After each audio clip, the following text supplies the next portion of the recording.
හෙල්ලෝ ladies and gentlemen. ඉතින් අද මම මේ වීඩියෝ එකෙන් කතා කරන්න බලාපොරොත්තු වෙන්නේ මාකට් ස්ට්‍රක්චර් එක කියන්නේ මොකක්ද කියන එක ගැන. එතකොට මේ මාකට් ස්ට්‍රක්චර් එක කොහොමද ඔයාලා අයිඩෙන්ටිෆයි කරගන්නේ සහ මේ මාකට් ස්ට්‍රක්චර් එක කොහොමද ඔයාලගේ ට්‍රේඩින් සිස්ටම් එකට ඇප්ලයි කරගෙන ඔයාලගේ විනි රේට් එක වැඩි කරගන්නේ කියන එක ගැන තමයි අපි මේ මාකට් ස්ට්‍රක්චර් එකක් අයිඩෙන්ටිෆයි කරගනිද්දී මුලින්ම දැනගන්න ඕන දේවල් කිහිපයක් තියෙනවා. මොකද්ද මේ high low සහ low high low low කියන ඊළඟ ස්ටෙප්ස් ටිකට යන්න කලින් මෙතනදී මුලින්ම ඔයාලට කියලා දෙන්නම් මොකද්ද මේ high එකක් සහ high low එකක් කියන්නේ කියලා. දැන් ඔයාලට මේ විදියට මාකට් එකේ පේනවා ඇති මේ විදියට අප් ට්‍රෙන්ඩ් එකකට මූව් වෙලා තියෙනවා සහ ඩවුන් ට්‍රෙන්ඩ් එකකට මූව් වෙලා තියෙනවා. ඉතින් මෙතනදී මේ අප් ට්‍රෙන්ඩ් එකකට මූව් වෙච්ච අවස්ථාවේ ඔයාලට පේනවා ඇති මාකට් එකේ යම්කිසි ස්ට්‍රක්චර් එකකට තමයි මේ විදියට අප් ට්‍රෙන්ඩ් එකට මූව් වෙලා තියෙන්නේ. එතකොට මේ ස්ට්‍රක්චර් එකට කියනවා අපි මාකට් ස්ට්‍රක්චර් එක කියලා. එතකොට මේ මාකට් ස්ට්‍රක්චර් එකේදී අයිඩෙන්ටිෆයි කරගන්න ඕන දේවල් කිහිපයක් තියෙනවා. මෙන්න මේ විදියට දැන් මේ විදියට යන අප් ට්‍රෙන්ඩ් එකේ මෙන්න මේ විදියේ පොඩි පුල් බෑක් එකක් ඇවිල්ලා නැවත අප් ට්‍රෙන්ඩ් එකට යනවා, නැවත පුල් බෑක් එකක් එනවා, නැවත අප් ට්‍රෙන්ඩ් එකට යනවා, නැවත පුල් බෑක් එකක් එනවා,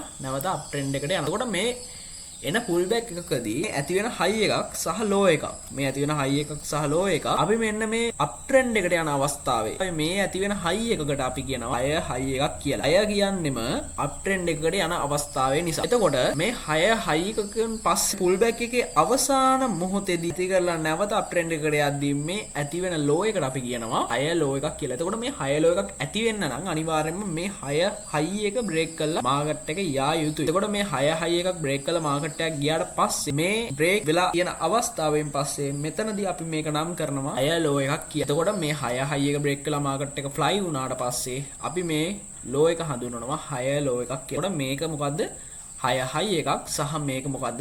ලෝ එකක්. මේක හයි එකක්, ඒ වගේම මේක ලෝ එකක්. එතකොට ඔයාලා මතක තියාගන්න ඕන මෙතන අත්‍යවශ්‍යම දෙයක් තමයි සාමාන්‍යයෙන් අනික් අය ගොඩක් අය සාමාන්‍යයෙන් වීක් වලින් මේක බලනවා, වීක්ස් වලින් බලනවා. බැලුවට මම Taman රෙකමන්ඩ් කරන්නේ ඔයාලට මේ බ්‍රේක් එක. හරිද? මෙතනදී මේ වෙන බ්‍රේක් එක ඔයාලා අයිඩෙන්ටිෆයි කරගන්න ඕන බොඩි එකකින් බ්‍රේක් වුණාත් විතරයි. හරි. දැන් ඔයාලට මෙතන පේනවා ඇති මේක වීක් එකකින් බ්‍රේක් වෙලා තියෙන්නේ. හැබැයි මේ වීක් එකේ අවසානයේ ඔයාලට පේනවා ඇති මේක ගිහිල්ලා බොඩි එකෙන් බ්‍රේක් කරලා තියෙනවා. වගේම මෙතනදීත් ඔයාලට පේනවා ඇති මෙන්න මේ අවසාන මොහොතේදී මේක බොඩි එකකින් බ්‍රේක් කරලා තියෙනවා. ඉතින් මේ ඇති වෙන මේ පොයින්ට් එක හයි එකක් සහ මේක ලෝ එකක් කියලා හඳුන්වනවා. මේක හයි එකක් කියලා සහ මේක ලෝ එකක් කියලා හඳුන්වනවා.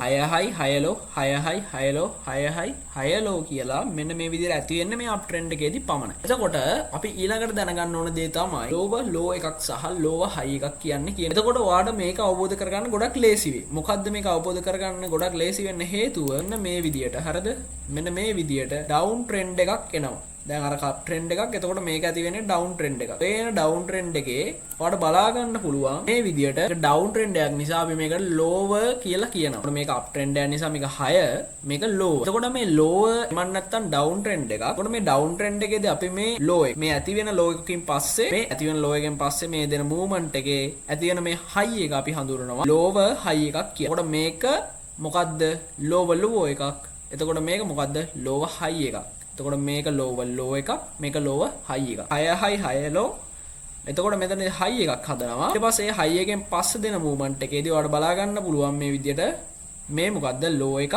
එතකොට මේක බ්‍රේක් කළා මාකට් එක පහළට එනවා. එතකොට මේ පහළට ඇවිල්ලා හදනවා ලෝවර් ලෝ එකක්. එතකොට නැවතත් මාකට් එක මෙතෙන්ට ඇවිල්ලා මෙතන හදනවා ලෝවර් හයි එකක්, ලෝවර් ලෝ එකක්, ලෝවර් හයි එකක්, ලෝවර් ලෝ එකක්, ලෝවර් හයි එකක් සහ මෙතන හදලා තියෙනවා මේන් ස්ට්‍රක්චර් ලෝ එක. ඉතින් මං හිතනවා මේ කියලා දීපු දේ ඔයාලට හොඳටම තේරෙන්නේ නැති. මොකද මේ දේ තමයි මාකට් ස්ට්‍රක්චර් එකක බේසික් එක. මේක මම ටියුටෝරියල් එකක් විදියටම කන්ටිනියු කරනවා සම්පූර්ණයෙන්ම ඩේලි වීඩියෝස් අප්ලෝඩ් කරලා.